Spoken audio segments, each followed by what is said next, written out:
Dans cette vidéo, nous allons voir les 9 phases de la technique d'entretien en formation. Vous aurez des explications de la phase et des techniques de communication. Bonjour, je suis ravie de vous accueillir pour notre entretien aujourd'hui. Comment vous sentez-vous? Bonjour, merci. Je suis un peu nerveux, mais j'apprécie cette opportunité de parler de mes progrès et défis. L'accueil crée une atmosphère conviviale et détendue. Le formateur utilise un ton chaleureux pour mettre à l'aise l'apprenant et débuter l'entretien sur une note positive. Avant de commencer, établissons comment cet entretien va se dérouler. Nous allons discuter pendant environ 30 minutes, en abordant différents aspects de votre parcours et de vos projets récents. Est-ce que cela vous convient? Oui, cela me semble bien. J'aimerais surtout comprendre comment je peux améliorer mes compétences et parler de certains obstacles que j'ai rencontrés récemment. Le contrat de communication permet de définir clairement les objectifs, le déroulement et la durée de l'entretien. Cette phase établit un cadre clair et rassure l'apprenant sur la structure de la conversation. Parfait, commençons par explorer vos expériences. Racontez-moi un peu sur les projets sur lesquels vous avez travaillé dernièrement.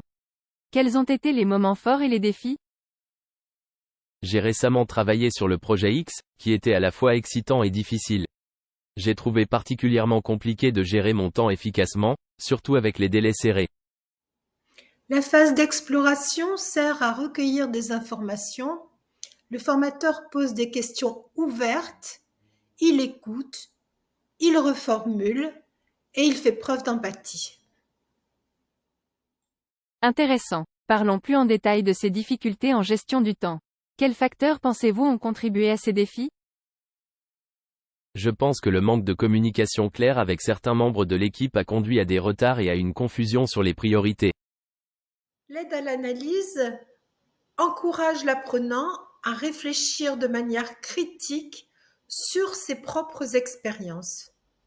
Le formateur utilise des questions ciblées pour aider l'apprenant à identifier les causes de ses difficultés. D'après ce que vous dites, la communication semble être un facteur clé.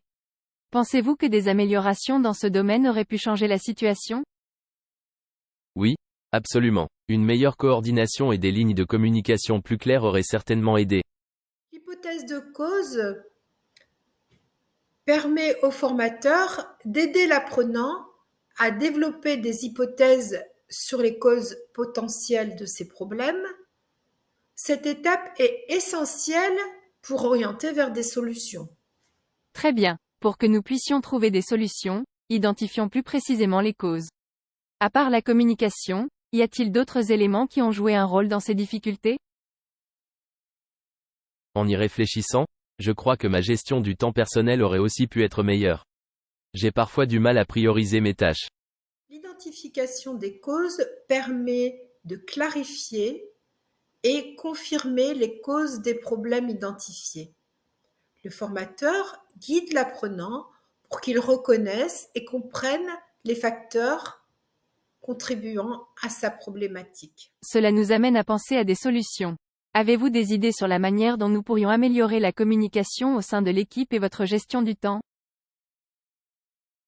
Peut-être que l'établissement de réunions régulières et l'utilisation d'outils de gestion de projet pourraient aider.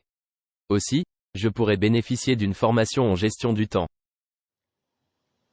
Les hypothèses de remédiation permettent au formateur et à l'apprenant de travailler ensemble pour développer des solutions potentielles. Cette étape implique la co-création de stratégies pour surmonter les défis identifiés. Excellentes idées. Construisons un plan d'action basé sur cela. Comment voyez-vous la mise en place de ces réunions et quels outils pourriez-vous utiliser?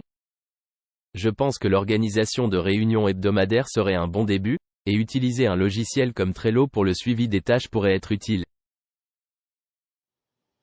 Le plan d'action sert à définir des actions concrètes et réalisables. Le formateur aide l'apprenant à transformer les idées en étapes pratiques et mesurables. Nous avons élaboré un plan d'action solide. Avant de conclure, avez-vous d'autres questions ou y a-t-il autre chose que vous souhaitez aborder? Non, c'est tout pour le moment. Je vous remercie pour vos conseils et le plan clair que nous avons établi. J'ai hâte de mettre en pratique ces stratégies. La conclusion permet de s'assurer que tous les points importants ont été abordés et d'offrir une opportunité finale pour des clarifications ou des questions. Le formateur résume et clôture l'entretien de manière positive et encourageante. Technique de communication en bonus. Écoute active, montrer une attention complète à l'apprenant, acquiescer, paraphraser et refléter ce qui est dit pour montrer une compréhension et une empathie. Questions ouvertes. Utilisez des questions qui encouragent l'apprenant à réfléchir et à partager plus d'informations, plutôt que des réponses par oui ou non. Feedback positif, fournir des retours encourageants et constructifs pour renforcer la confiance et la motivation de l'apprenant. Langage non verbal. Utilisez un langage corporel ouvert et des expressions faciales pour renforcer le message verbal et montrer de l'intérêt et de l'engagement. Résumé et clarification. Résumer périodiquement ce qui a été dit pour s'assurer de la compréhension mutuelle et clarifier les points ambigus. Empathie. Se mettre à la place de l'apprenant, comprendre ses sentiments et ses perspectives pour créer un lien plus fort. Gestion des silences. N'ayez pas peur des silences. Ils donnent du temps à l'apprenant pour réfléchir et peuvent souvent mener à des révélations importantes. Utilisez ces moments de silence pour observer les réactions non verbales et laisser l'apprenant rassembler ses pensées. Intervention pour clarifier ou relancer. Intervenez seulement pour clarifier un point ambigu ou pour relancer la conversation si elle stagne. Cela aide à maintenir le focus de l'entretien et à encourager l'apprenant à explorer plus en profondeur ses pensées et sentiments. Je vous remercie pour votre attention et le temps consacré à cette vidéo. J'espère que les informations partagées ont été utiles. À bientôt pour plus de contenu.